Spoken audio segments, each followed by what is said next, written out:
What the? Sounds like mud water.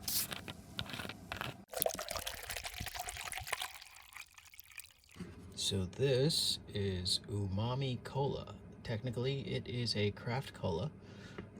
They use many different kinds of spices to create their cola flavor.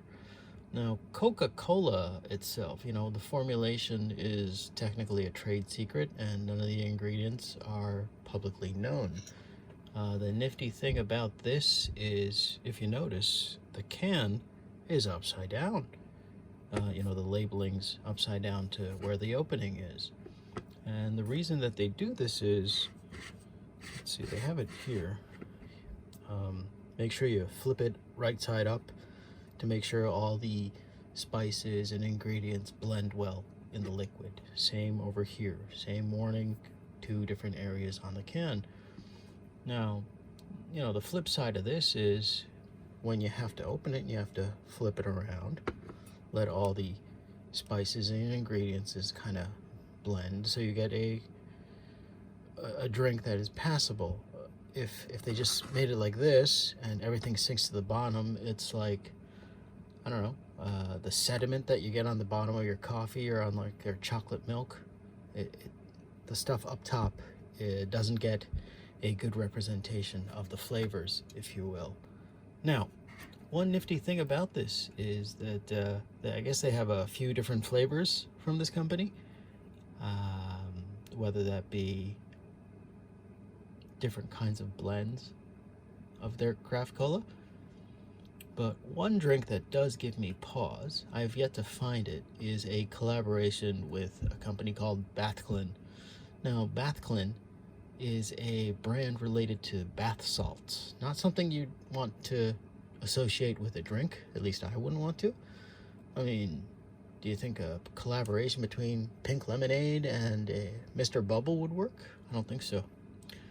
So, one unique thing about this can is they have the listing of the ingredients and the listing of all the chemical components and enzymes that make up whatever ingredients are in this.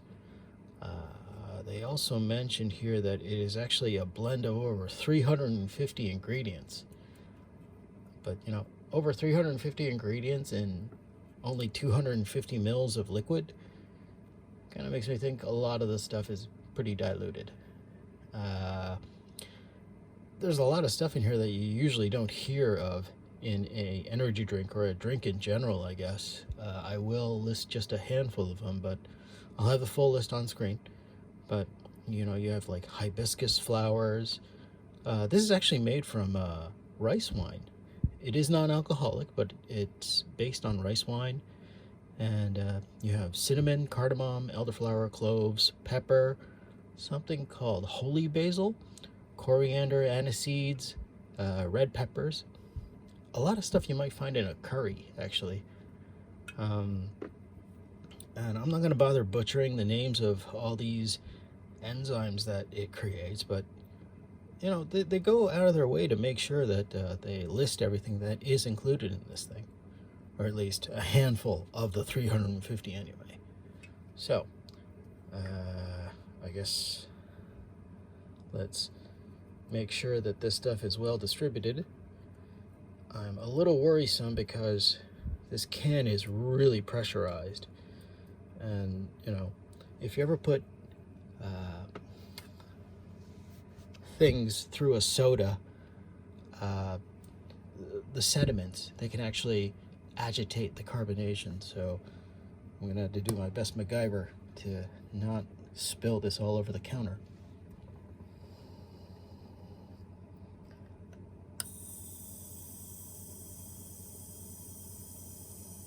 It's still quite pressurized. There we go. Never spilled a beer in my life. Ooh, wow, that is fragrant and oily, actually. Can you see that? How it's like leaving a residue? It has like this a sheen on the top of it, almost like an oil in a liquid, if you will. And what's hitting my nose the most right now is like a cinnamon, cinnamon and peppery and maybe coriander and cloves. Yeah, those are kind of hitting me right now. Not used to drinking oily drinks. I mean, can you see that shine on the top of it? Anyway, bottoms up.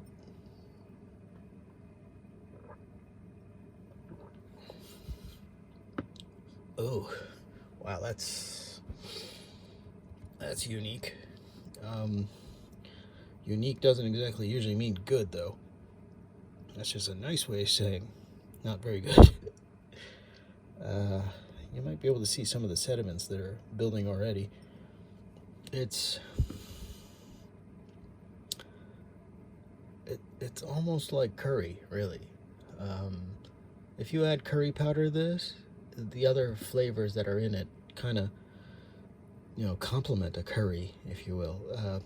I'm not that big a fan of craft colas in general because they tend to have like a peppery taste to them.